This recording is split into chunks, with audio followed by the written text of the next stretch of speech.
Assalamu alaikum guys. This is the continuation of Cannizzaro reaction, and in this video we are going to see crossed Cannizzaro reaction and intramolecular Cannizzaro reaction. Now let's see what is crossed Cannizzaro reaction. Crossed Cannizzaro reaction में थोड़ा सा difference है. वो क्या है? दो चीजें जो है इसमें डिफर करती हैं. फर्स्टली कि ये डिस्प्रपोर्शनल रिएक्शन नहीं होता.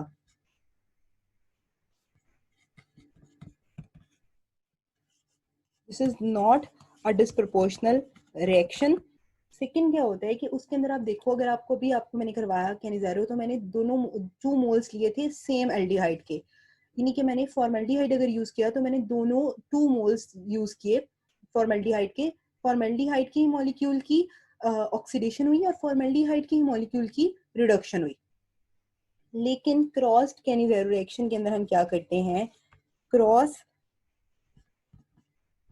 कैनिज़ारो रिएक्शन के अंदर हम 2 डिफरेंट एल्डिहाइड यूज कर रहे होते हैं.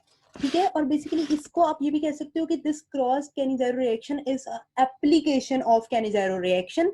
ये एक एप्लीकेशन है. अब वो कैसे है मैं अभी आपको बता देती हूँ. इसके अंदर हम क्या करते हैं कि मोस्टली हम यूज करते हैं फॉर्मेल्डिहाइड एक तो, और साथ कोई भी एक और एल्डिहाइड हम यूज करते हैं. ठीक है. जो मोस्ट रिएक्शन मतलब मोस्ट कॉमनली यूज करते हैं इसके अंदर एग्जांपल मैं वो आपको लिखवा देती हूँ. वो है C6H5C double bond OH. Okay. यहाँ पर आप कोई से कोई से डिफरेंट एल्डिहाइड यूज कर सकते हो, लेकिन फॉर्मेल्डिहाइड मोस्टली यूज होता है, इसलिए मैंने एक तो फॉर्मेल्डिहाइड ही लिया है और दूसरा अब बेंजल्डिहाइड. अच्छा. अब यहाँ पर क्वेश्चन ये होता है कि किसकी रिडक्शन होगी और किसकी ऑक्सीडेशन होगी, क्योंकि ये तो दोनों डिफरेंट है. तो जाहिर बात है one aldehyde is going to be oxidised and other aldehyde is going to be reduced. So question arises कि which one is going to oxidised. यहाँ पर ही आपको पता चल जाएगा कि फॉर्मेल्डिहाइड हम ज्यादा क्यों यूज करते हैं. लेकिन उससे पहले आपको मैं रीजंस बता देती हूँ कि which one is going to oxidized. So there are different things, but जो मोस्ट इंपॉर्टेंट है मैं पॉइंट वाइज आपको बताने लगी हूँ. फर्स्टली जिसकी कार्बोनाइल कार्बन ज्यादा इलेक्ट्रोफिलिक होगी उस पर आकर पहले न्यूक्लियोफाइल अटैक करेगा. ठीक है. यहाँ पर ये भी एक इसकी कार्बोनाइल कार्बन और एक इसकी कार्बोनाइल कार्बन है, तो जो सबसे पहला स्टेप क्या होता है? न्यूक्लियोफाइल अटैक करता है. तो न्यूक्लियोफाइल जाहिर बात है उस पर अटैक करेगा जिसकी कार्बन ज्यादा इलेक्ट्रोफिलिक होगी. सो फर्स्ट पॉइंट क्या है? More electrophilic carbonyl carbon.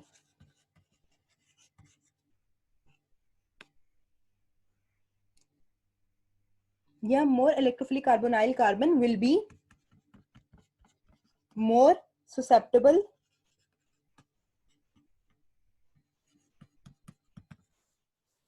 toward nucleophilic attack.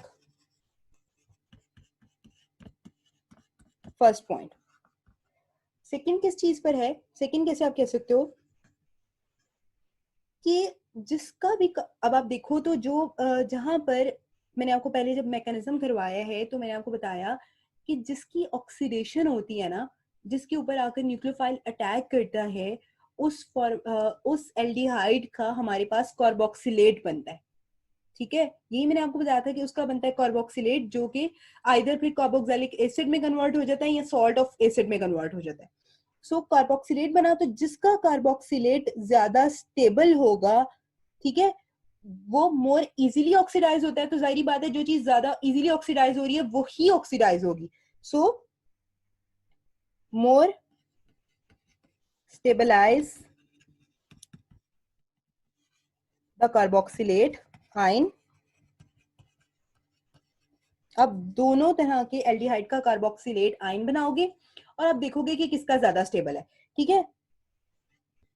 आपको सारा रिएक्शन करने की जरूरत नहीं है, सिंपल उसका कार्बोक्सिलेट बना के ड्रॉ करके देख लो.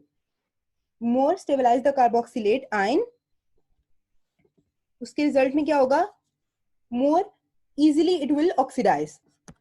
अब जाहिर सी बात है कि जो चीज ज्यादा इजीली ऑक्सीडाइज होगी वो ही पहले ऑक्सीडाइज होगी. यानी कि न्यूक्लियोफाइल अटैक करेगा उसका एल्डिहाइड की कार्बोनाइल कार्बन पर जिसका कार्बोक्सिलेट आयन ज्यादा स्टेबल होगा. ठीक है. सो एक और चीज जो इसके अंदर आ जाती है कि किसी किस्म का स्टेरिक हिंड्रेंस जो है अगर वहां पर मौजूद है तो वो उसके ऊपर न्यूक्लियोफाइल के अटैक को डिफिकल्ट कर देगा, ठीक है। सो अगर वहां पर लेस स्टेरिक हिंड्रेंस है, लेस स्टेरिक हिंड्रेंस, तो भी वो मोर susceptible होगा toward nucleophile attack, toward nucleophilic attack. Less steric hindrance means के it has more chances of nucleophile attack. More chances of nucleophile attack on that carbonyl carbon of aldehyde which is showing less steric hindrance towards nucleophile.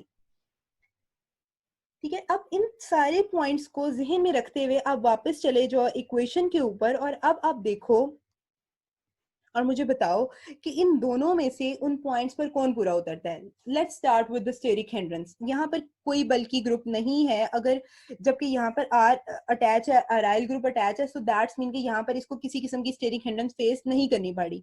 So third point इस पर आ जाता है, third point पर ये पूरा उतरता है कि less steric hindrance, that's mean कि न्यूक्लियोफाइल के अटैक को ये मोर ससेप्टेबल है। फर्स्ट पॉइंट में मैंने आपको क्या बताया था कि वो एल्डिहाइड जिसकी कार्बोनाइल कार्बन ज्यादा इलेक्ट्रोफिलिक है वो ससेप्टेबल है toward nucleophilic attack.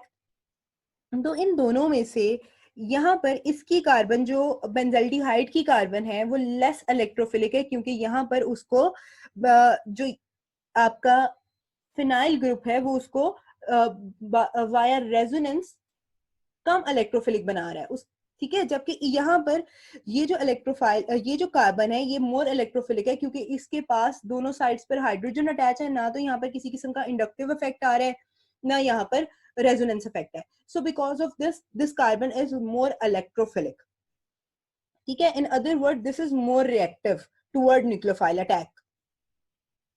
Okay, now let's see कि सेकंड पॉइंट मैंने आपको क्या बताया था। सेकंड पॉइंट मैंने आपको बताया था कि जिसका कार्बोक्सिलेट आयन ज्यादा स्टेबल होगा वो ऑक्सीडाइज होगी। तो अब दोनों का कार्बोक्सिलेट आयन बनाकर मैं आपको दिखा देती हूँ।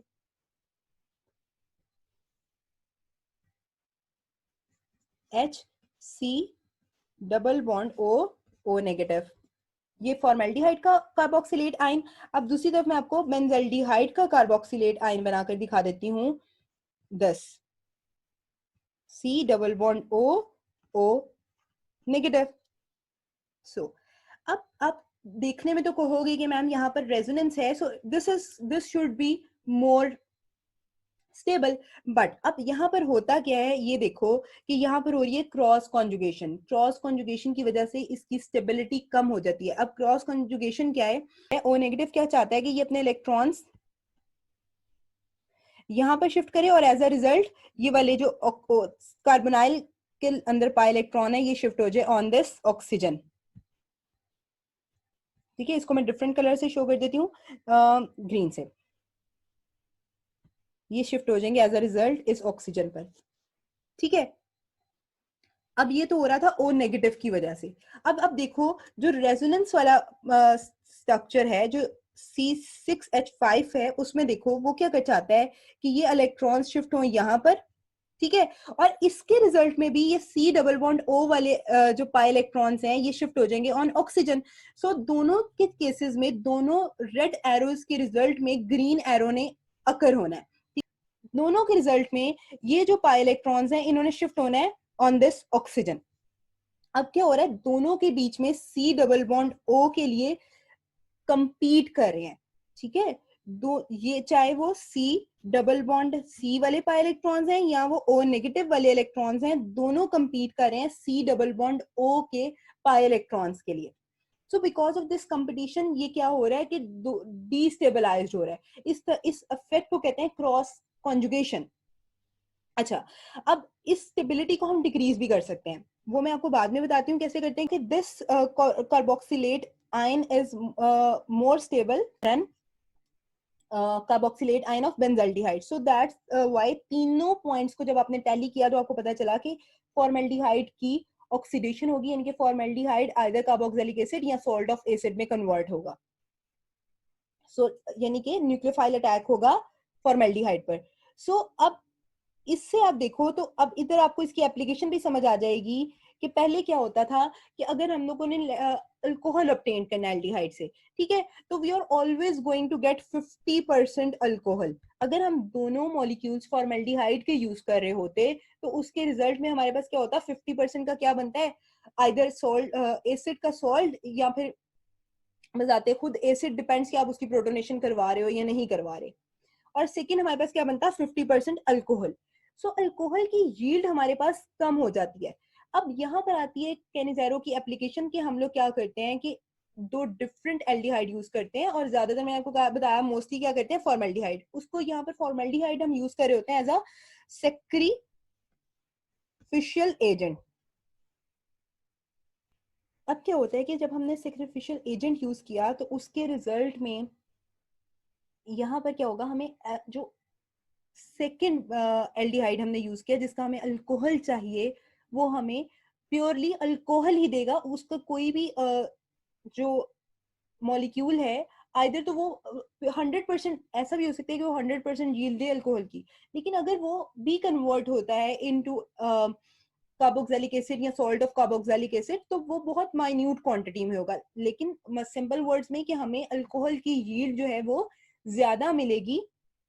तो हम लोगों ने यहाँ पर जिस का हम चाहते हैं कि अल्कोहल में कन्वर्ट हो, ठीक है, हमने उसके रिजल्ट में जो उसके ऑपोजिट हमने जो एल्डिहाइड लेना है ना, it should be more reactive toward nucleophile attack then और main aldehyde which we want to convert into alcohol.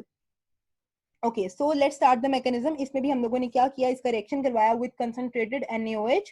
Concentrated NaOH के साथ जब हमने इसका रिएक्शन करवाया तो क्या होगा, OH नेगेटिव अटैक करेगा ऑन दिस कार्बोनाइल कार्बन, और as a result we will get HCO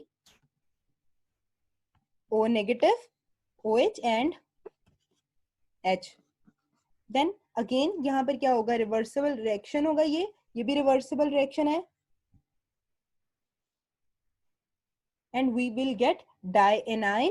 Dianion में क्या है कि OH negative will snatch this hydrogen, और as a result ये इलेक्ट्रॉन शिफ्ट कर जाएंगे ऑन ऑक्सीजन। ये मैं इसलिए तेजी से करवा रही हूँ कि ये पहले ही मैकेनिज्म सेम है, इसमें कोई भी किसी किस्म का डिफरेंस नहीं है।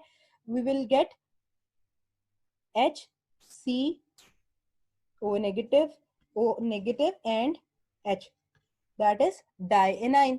अभी मैंने आपको बताया था कि dianion is an unstable intermediate. Okay, now C6H5 benzaldehyde, C double bond O and H.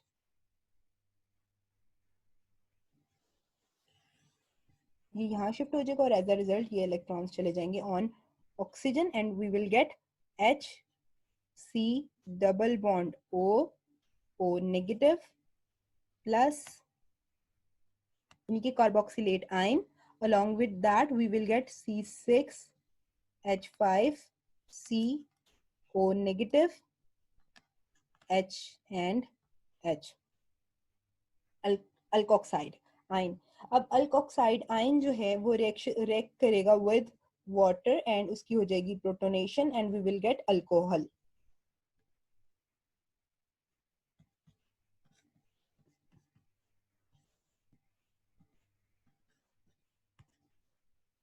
C6H5COH। अब आप देखो कि ये वाला बेंजल्डिहाइड जो हमने लिया था, बेंजल्डिहाइड कन्वर्ट हुआ है फुली इनटू अल्कोहल। ये कहीं पर भी, अब इक्वेशन से ही आप देख लो ना, ये कहीं भी कन्वर्ट नहीं हुआ इनटू कार्बोक्सिलिक एसिड और सॉल्ट ऑफ कार्बोक्सिलिक एसिड।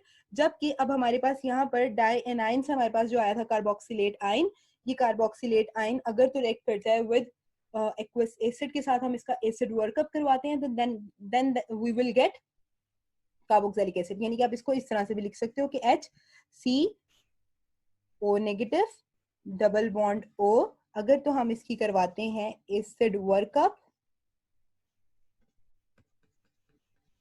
मैं सिंपल इसको इस तरह से लिख देती हूँ, क्योंकि आपको पता ही है कि हमने यहाँ पर एक्वस एसिड यूज कर रहे हैं। तो then we will get HC double bond OH formic acid, और अगर हम इसका एसिड वर्कअप नहीं करवाते और इस रिएक्शन को एसिड जाने देते हैं, तो देन ये सोडियम आयन के साथ बना देगा salt, sodium format.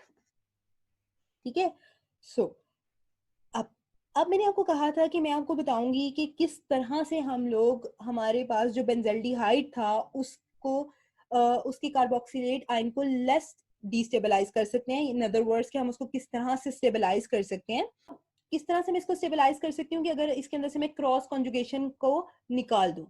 Cross conjugation को निकालने के लिए मैं क्या कर सकती हूँ कि इसके ऑर्थो पोजीशन पर मैंने यहाँ पर अटैक कर दिया कोई ऐसा बल्कि ग्रुप, ठीक है, लेट्स से मैं ग्रुप को बी से, जर्नली मैं उसको बी से शो कर रही हूँ। तो ऐसा बल्कि ग्रुप जब मैंने इसके साथ अटैच किया तो उस बल्कि ग्रुप के स्टेरिक हिंड्रेंस की वजह से क्या होगा, this group, this part and this lower part will no longer remain in same plane। जब ये सेम प्लेन में नहीं रहेंगे क्या होगा कि वो ये दोनों पोर्शन एक दूसरे से परपेंडिकुलर हो जाएंगे, यानी कि सेम प्लेन में नहीं रहे, सेम प्लेन में नहीं होंगे तो रेजोनेंस शो नहीं होगी। यानी कि यहाँ से ये जो इलेक्ट्रॉन्स शिफ्ट हुए थे ना, जो मैंने आपको यहाँ से कहा था कि सी डबल बॉन्ड सी के जो इलेक्ट्रॉन्स हैं they also wants to compete for C double bond O, so ये यहाँ से यहाँ पर शिफ्ट नहीं होंगे। ठीक है, इस तरह से ये रेजोनेंस में यहाँ पर पाई इलेक्ट्रॉन्स यहाँ पर शिफ्ट नहीं हो सकेंगे क्योंकि रेजोनेंस की शर्त है कि रेजोनेंस सेम प्लेन में होती है। सो नीचे वाला पोर्शन, क्योंकि वो नीचे वाले पोर्शन के जितने भी पाई इलेक्ट्रॉन्स हैं वो सेम प्लेन में है तो वो तो रेजोनेंस शो करेंगे, इसलिए आप इन वाले इलेक्ट्रॉन्स को सिंपल यूं भी शो कर सकते हो वाया रिंग स्ट्रक्चर, क्योंकि दैट्स मीन कि यहाँ पर डीलोकलाइजेशन हो रही है, यहाँ पर रेजोनेंस हो रही है। तो एक बात आपने याद रखनी है कि स्टेरिक और इलेक्ट्रॉनिक दो ऐसी चीजें हैं जो आपस में थोड़ा सा compete कर रही होती हैं। सो इस चीज से आपने कंफ्यूज नहीं होना, हम यहाँ पे सिर्फ बल्कि स्टेरिक इफेक्ट को लेके चल रहे हैं, इलेक्ट्रॉनिक को फिलहाल आप इग्नोर कर दो।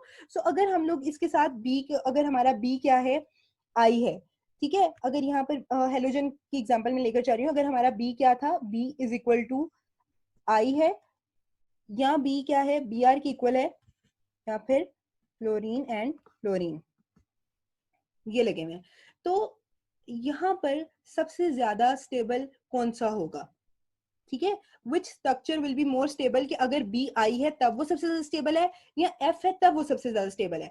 ठीक है, सो अगर आपका बी क्या है, आई ग्रुप लगा हुआ है तो दैट्स मीन कि वो सबसे ज्यादा स्टेबल है।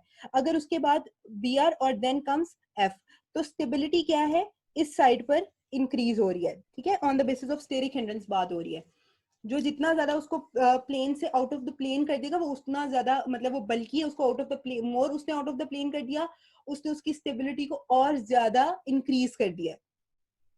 ठीक है, सो अगर अब इस बेसिस पे आप लेकर चलो तो ये वाला मोर स्टेबल है, ये वाला लेस स्टेबल है एज कंपेयर टू इसके जहां पर आई लगा हुआ है। Okay, now let me again show you oxidation number of carbon so that कि आपको मैं प्रूव कर सकूं ऑक्सीडेशन नंबर की बेसिस पे कि कहां पर ऑक्सीडेशन हुई है और कहां पर रिडक्शन हुई है। So let me write the equation. Let's start. मैं अब आपको, ये वैसे तो आपको पता है कि यहाँ पर ऑक्सीडेशन हुई है और यहाँ पर रिडक्शन हुई है, बट आपको मैं अब ऑक्सीडेशन नंबर से भी उसको दिखा देती हूँ, लेकिन इससे पहले मैंने आपको एक पॉइंट बताना था, मुझे मे बी कि मैंने पीछे मिस कर दिया हो, लेकिन मैंने फर्स्ट टाइम बताया था, मैंने रिपीट नहीं किया कि जहां पर हाइड्राइड ट्रांसफर हो रहा है वो रेट डिटरमाइनिंग स्टेप है, वो स्लो स्टेप है, ये बात आपने याद रखनी है। मैं बात चीजें ना इसलिए स्किप कर देती हूँ कि वो मैंने पहले एक दफा बताई होती हैं। तो ओके, सो यहाँ पर सबसे पहले फॉर्मेल्डिहाइड से स्टार्ट करते हैं। फॉर्मेल्डिहाइड का हम लोगों ने क्योंकि पहले भी किया है, तो यहाँ पर कार्बन का ऑक्सीडेशन नंबर क्या है, 0, 0, +1, +1 एंड -2। नाउ इसमें भी देख लेते हैं, इसी के पहले सॉल्ट का देख लेते हैं, +1, +1, -2, so and -2, so +2 is going to be the oxidation state of this salt। Carbon की क्या है, +2। ठीक है, अब आपको आई होप सो कि मुझे दोबारा नहीं बताना पड़ेगा, लेकिन मैं जल्दी से बता देती हूँ। +1 एंड ये +1 और ये +1 क्या हो गया, +2, -2 और -2 क्या हो गया, -4, और कार्बन की हमने फाइंड आउट करनी है और इज इक्वल टू 0। -4 में से +2 को माइनस निकाल दिया तो हमारे पास आया -2। अब यहाँ पर क्वेश्चन मार्क था, इज इक्वल टू 0। अब क्योंकि हम लोग ने आप क्वेश्चन मार्क की जगह सिंपल x कह सकते हो, सपोज करो कि कार्बन की वैल्यू क्या है x, तो x इज इक्वल टू क्या हो जाएगा, हम इसको -2 को इज इक्वल के दूसरी तरफ ले जाएंगे तो it will be +2. Okay, so now let's move on to the benzaldehyde. Benzaldehyde वाली साइड पर देखो तो क्या हो रहा है कि हम लोगों ने कार्बन की देखनी है. कार्बन है 7, H है 6 और ऑक्सीजन कितना है 1. सो क्या होता है कि कार्बन कितने हैं 7, तो 7x कह लो.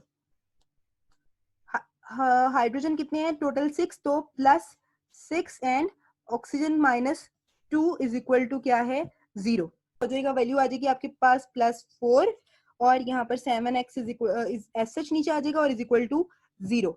ठीक है, अब 7x की वैल्यू हमने फाइंड आउट करनी है तो क्या करेंगे, +4 को इज इक्वल के दूसरी तरफ ले जाएंगे तो वो कन्वर्ट हो जाएगा इनटू -4 में.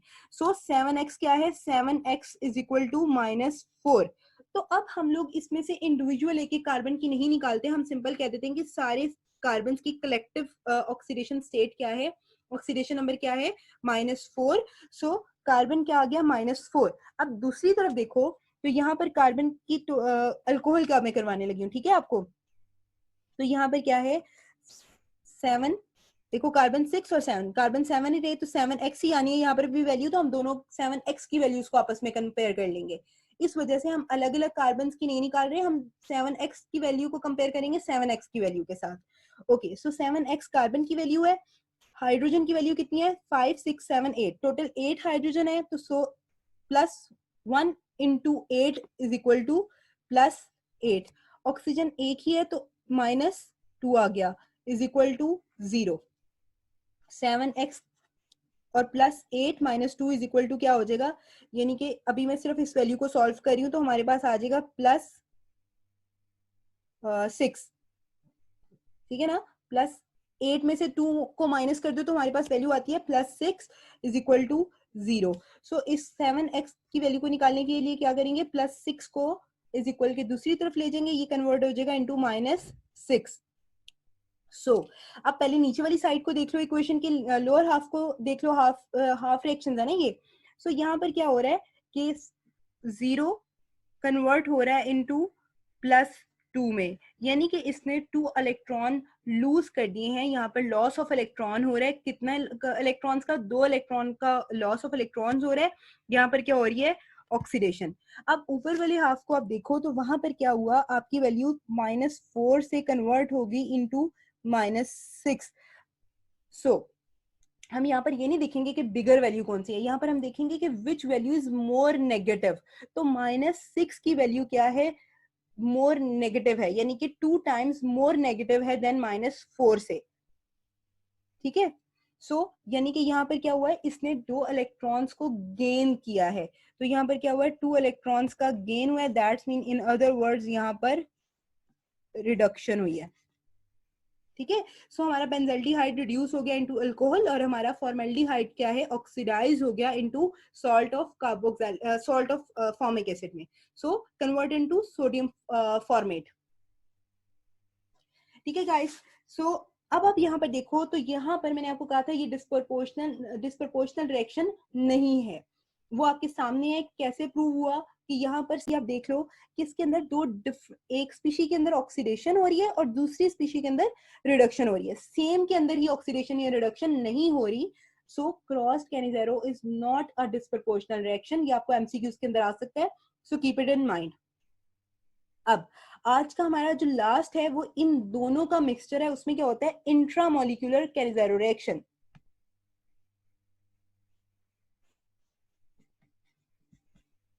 और इसके अंदर थोड़ी सी चीज डिफरेंट है, ये डिस्प्रोपोर्शनल है, ये बात याद रखनी है. इंट्रामोलिक्यूलर कैनिजेरो जो है ये भी डिस्प्रोपोर्शनल है, यानी कि सेम स्पीशी के अंदर क्या होगा, रिडक्शन भी होगी और ऑक्सीडेशन भी होगी. डिफरेंस यहाँ पर क्या आता है कि यहाँ पर हम लोगों ने पहले दोनों कैनिजेरो के अंदर कंसंट्रेटेड NaOH यूज किया था, इसके अंदर हम डाइल्यूट NaOH यूज करते हैं. डाइल्यूट NaOH यूज करने का मतलब क्या है कि यहाँ पर डाई एनाइन नहीं बनेगा. मैंने आपको कहा था कि डाई एनाइन बनाने के लिए शर्त है कि हम कंसंट्रेटेड NaOH यानी कि ज्यादा बेस यूज कर रहे हो. ज्यादा बेस यूज नहीं करेंगे तो सिंपल वो न्यूक्लियोफाइल अटैक तो करवाएगी लेकिन फिर वो अवेलेबल नहीं रहेगी to snatch proton, to snatch acidic hydrogen. In a simple word acidic hydrogen को वो स्नैच नहीं कर सकेगी या एक्सेप्ट नहीं कर सकेगी, क्योंकि वो अवेलेबल ही नहीं होगी, क्योंकि कंसंट्रेशन लेस थी। ओके, सो यहाँ पर अब हम देख लेते हैं एग्जाम्पल। यहाँ पर डिफरेंट आप एग्जाम्पल ले सकते हो। आप यहाँ पर ये भी एग्जांपल ले सकते हो जहाँ पर दोनों साइड्स बिल्कुल एक जैसी हो, तो वहां पर तो आप सिंपली किसी भी साइड पर आप इस पे भी न्यूक्लियोफिलिक अटैक करवा सकते हो, OH का, OH नेगेटिव का आप इस पे भी करवा सकते हो। तो अगर आप पेपर के पॉइंट ऑफ व्यू से कर रहे हो और उसने आपको किसी किस्म की स्पेसिफिक इक्वेशन नहीं दी, तो इट विल बी बेटर कि आप ऐसी इक्वेशन यूज करो कि जिसमें गलती के चांसेस कम हो। तो अगर आप ये सबस्ट्रेट लेते हो तो आपके गलती के चांसेस खत्म हो गए, क्योंकि आप इस पे भी इस पे करवाते हो न्यूक्लियोफिलिक अटैक, तब भी आपने आंसर ठीक अटेम्प्ट किया है। अगर आप इस पे कराते हो तब भी आपने आंसर ठीक अटेम्प्ट किया है, क्योंकि कोई भी डिफरेंस ही नहीं है। ठीक है, लेकिन just to explain you a little bit different concept, जहां पर आपको सेलेक्ट करना पड़े कि आपने न्यूक्लियोफाइल अटैक किस साइड पर करवाना है, उसके लिए मैं यहाँ पर C6H5 यूज कर लेती हूँ। ठीक है, अब क्योंकि मैंने अभी आपको कहा था ना कि दोनों का मिक्सचर है, तो वो यहीं पर बात आ जाती है कि यहाँ पर अब आपको पता है कि किधर न्यूक्लियोफाइल अटैक होगा, इस कार्बन पर। क्यों? क्योंकि ये मोर रिएक्टिव है टुवर्ड न्यूक्लियोफाइल अटैक। सेम पहले वाली बातें आ जाती हैं। ठीक है, वो आप यहाँ पर भी देखोगे, वही पहले 3 पॉइंट्स जो मैं आपको बता चुकी हूँ वो आप यहाँ पर भी अप्लाई करोगे, तो आप देखोगे कि न्यूक्लियोफाइल अटैक को ये वाली कार्बन ज्यादा ससेप्टेबल है। तो हम क्या करेंगे, डाइल्यूट यूज कर रहे हैं। ठीक है, ये बात याद रखनी है कि यहाँ पर हम लोग डाइल्यूट NaOH यूज कर रहे हैं। सो क्या होगा कि ये अटैक करेगा ऑन दिस कार्बोनाइल कार्बन, और एज अ रिजल्ट ये इलेक्ट्रॉन शिफ्ट कर देंगे ऑन दिस ऑक्सीजन। हमारे पास आ जाएगा यहाँ पर C6H5,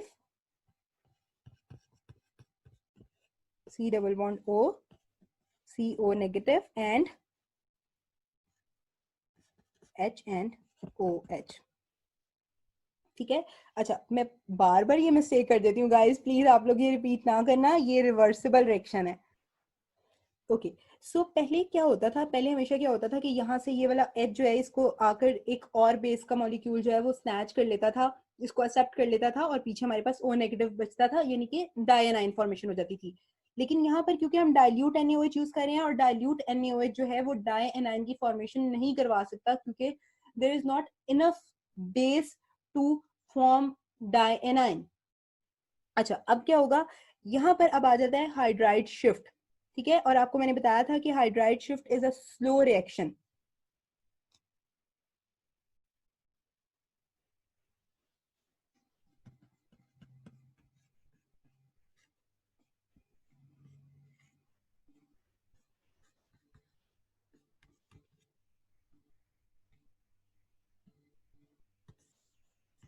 this will be slow reaction, यानी कि रेट डिटरमाइनिंग स्टेप होगा ये। यहाँ पर अब क्या होगा कि ये इलेक्ट्रॉन्स मूव करेंगे इनवर्ड, और एज अ रिजल्ट यहाँ से ये हाइड्राइड शिफ्ट कर देगा ऑन दिस कार्बोनाइल कार्बन, और ये इलेक्ट्रॉन मूव कर जाएंगे ऑन दिस ऑक्सीजन। सो हमारे पास आएगा C6H5, CO negative, H, C double bond O and OH। ठीक है, लास्ट में क्या होता है, अभी तक हम लोगों ने क्या देखा था, प्रोटोनेशन हो रही होती है, जिसमें प्रोटॉन ट्रांसफर हो रहा है। प्रोटॉन ट्रांसफर कहाँ से होता है, अल्कोहल के केस में वाटर से प्रोटॉन ट्रांसफर हो रहा है, होता है अल्कोक्साइड पर।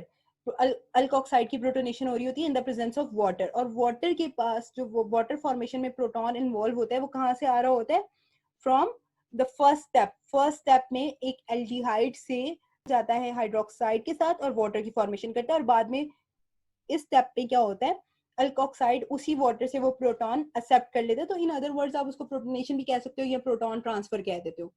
लेकिन यहाँ पर डिफरेंस क्या है कि यहाँ पर प्रोटॉन ट्रांसफर जो होती है वो इंट्रामोलिकुलर प्रोटॉन ट्रांसफर हो रही है। ठीक है, इंट्रा मॉलिक्यूलर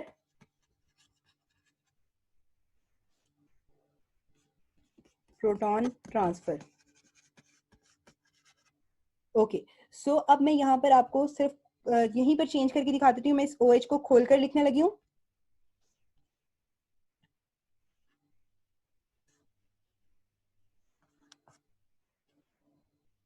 ठीक है, ये जो OH है यहाँ पर this hydrogen is attach with more electronegative atom, so that's why कि ये क्या करेगा, ऑक्सीजन इससे इलेक्ट्रॉन स्नैच कर लेगा और हमारे पास यहाँ से प्रोटॉन रिलीज होगा और ये प्रोटॉन ट्रांसफर हो जाएगा ऑन दिस O नेगेटिव। तो हमारे पास यहाँ पर आ जाएगा C6H5COH H and C double bond O negative, और देन इस O नेगेटिव के साथ आकर सोडियम Na पॉजिटिव लग जाएगा, यानी कि सॉल्ट फॉर्मेशन हो जाएगी। दिस इज कॉल्ड, ये जो हमारे पास प्रोडक्ट बना, this is called 2 hydroxyl 2 phenyl acetate.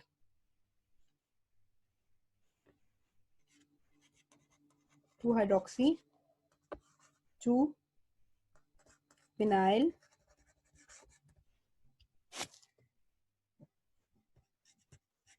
Acetate. अच्छा, अब हमारे पास जो हम लोगों ने स्टार्टिंग मटेरियल लिया था उसका भी नाम लिख लो। जो ये वाला स्टार्टिंग मटेरियल था, इट इज कॉल्ड फिनाइल लाओक्सिल। ठीक है गाइस, ओके। सो इंट्रामोलिकुलर का ये हो गया। अच्छा, अब इंट्रामोलिकुलर की ऑक्सीडेशन स्टेट को देखने के लिए अब मैं इसको दो हाफ में डिवाइड कर दूंगी। इसके लिए मैं इसको इस तरह से लिख रही हूँ, C6H5 C double bond OH।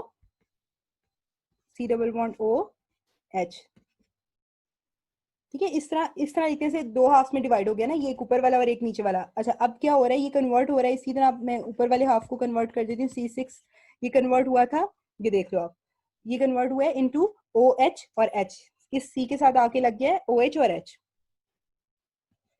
OH and H, और दूसरी साइड से ये अटैच है विद लोअर हाफ, यानी कि दिस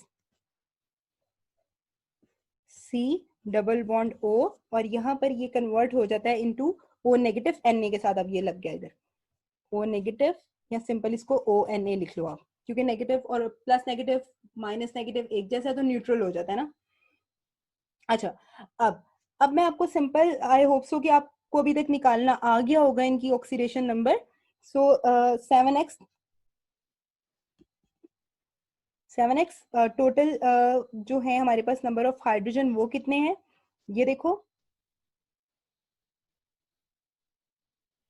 ठीक है, 5 है ना, तो कार्बन 7 थे इसलिए 7x, हाइड्रोजन 5 है तो +5, ऑक्सीजन कितने हैं -2 इज इक्वल टू 0। तो हमारे पास इस कार्बन 7x की वैल्यू आ जाएगी -3। ये अपर हाफ के लिए बता रही हूँ, अपर हाफ में 7x की वैल्यू क्या है -3। अब इसी तरह हम ऑपोजिट साइड पर चले जाएं तो इसके अपर हाफ में देखो तो इसमें 7x है। ठीक है, x को कार्बन की वैल्यू हमने फाइंड आउट करनी है ना, कार्बन की वैल्यू, तो इसलिए उसको x से लिख रही हूँ। और टोटल नंबर ऑफ कार्बन कितने हैं 7, तो 7x। हाइड्रोजन टोटल कितने हैं 5 6 7, टोटल 7 नंबर ऑफ हाइड्रोजन है, तो +7 और 1 ऑक्सीजन, तो -2 इज इक्वल टू 0। तो 7x की हमारी वैल्यू आ जाएगी -5। तो -3 से वैल्यू चलेगी -5 में, यानी कि नेगेटिविटी जो है वो 2 टाइम्स इंक्रीज कर गई है वैल्यू। ठीक है, -3 से -5 का मतलब क्या है कि नेगेटिव चार्ज जो है वो 2 टाइम इंक्रीज हो गया। सो इसने कितने नंबर ऑफ इलेक्ट्रॉन्स गेन किए हैं, 2 नंबर ऑफ इलेक्ट्रॉन्स गेन किए हैं। सो यहाँ पर -3 से वैल्यू कन्वर्ट हो गई -5 में, 2 इलेक्ट्रॉन्स का यहाँ पर गेन हुआ है, तो रिडक्शन यहाँ पर हो रही है। अच्छा, अब लोअर हाफ में देख लो, लोअर हाफ को मैं यहाँ पर ग्रीन कलर से कर देती हूँ ताकि सेपरेट हो जाए। तो यहाँ पर C कितना है, एक ही C है, तो इसको सिंपल क्या करो x से, x +1 -2 is equal to 0। x की वैल्यू क्या आएगी, यहाँ पर कार्बन की x की वैल्यू क्या हो रही है 1, क्योंकि -2 और +1 को हमने सॉल्व किया तो हमारा आंसर आता है -1। जब वो इज इक्वल के दूसरी तरफ चला जाएगा तो वो हो जाएगा +1। अब दूसरी साइड पर देखो, दूसरी साइड पर कितना है, एक कार्बन है। सो एक कार्बन यानी कि x की हमने फाइंड आउट करनी है। थोड़ा सा नीचे लिख लेती हूँ, जगह कम हो जाएगी। ओके, x कार्बन की, ऑक्सीजन कितने हैं, 2 हैं, तो -2 into 2 is equal to -4। Sodium के ऊपर होता है +1, तो यहाँ पर आ गया +1 इज इक्वल टू 0। तो x क्या है, इज इक्वल टू हो जाएगा +3। ठीक है, सो लोअर हाफ में क्या हुआ, +1 से वैल्यू चलेगी +3 में, यानी कि इसने 2 मोर इलेक्ट्रॉन लूज कर दिए हैं पहले से इसने 2 मोर इलेक्ट्रॉन लूज कर दिए, और लॉस ऑफ इलेक्ट्रॉन्स क्या होता है, यहाँ पर 2 इलेक्ट्रॉन्स का लॉस हुआ है, तो लॉस ऑफ इलेक्ट्रॉन्स क्या है, ऑक्सीडेशन हुई है। यहाँ पर लोअर हाफ में क्या हो रही है, ऑक्सीडेशन। ओके, अब क्वेश्चन आता है कि क्या कीटोन्स केनिज़ेरो रिएक्शन देते हैं, तो आंसर इज नो। कीटोन्स क्यों केनिज़ेरो रिएक्शन नहीं देते, उसके लिए आप मैकेनिज्म ही चले जाओ, तो वहां पर जो सेकंड स्टेप में हाइड्राइड शिफ्ट होता है, ठीक है, मैं यहाँ से आपको दिखा देती हूँ निकाल कर, सेकेंड स्टेप में हो रहा है हाइड्राइड शिफ्ट, ठीक है। तो यहाँ पर ये हाइड्राइड शिफ्ट पॉसिबल नहीं है इनटू कीटोन्स, क्योंकि कीटोन में जो है वो H होता ही नहीं है। जब H होगा ही नहीं, दोनों R ग्रुप्स हैं यहाँ पर, C डबल बॉन्ड OR, तो जब हाइड्रोजन ही नहीं है तो हाइड्राइड शिफ्ट कैसे होगा, जो कि सेकंड स्टेप है इस केनिज़ेरो रिएक्शन का। तो इस वजह से कीटोन्स में केनिज़ेरो रिएक्शन नहीं होता। अच्छा, अब लास्टली आ जाते हैं कि if there are few exceptions, कि जहां पर कोई अल्फा हाइड्रोजन ना हो और उसके बावजूद वो केनिज़ेरो रिएक्शन ना दे, कोई ऐसा केस जहां पर कीटोन जो है वो केनिज़ेरो दे रहा हो, या फिर कोई ऐसा केस कि जहां पर अल्फा हाइड्रोजन है और स्टिल वो केनिज़ेरो रिएक्शन नहीं देता, तो see there are few exceptions. तो we are going to see those exceptions, कौन सी एक्सेप्शंस हैं और उनके पीछे रीजंस क्या हैं, that we are going to discuss In our next video, that will be third and the last part of Cannizzaro reaction. Okay guys, I hope so कि आपको केनिज़ेरो रिएक्शन जो है वो समझ आ चुकी है और आप इसको पेपर में अच्छे से अटेम्प्ट कर सकते हो। ठीक है गाइस, टेक केयर, अल्लाह हाफिज।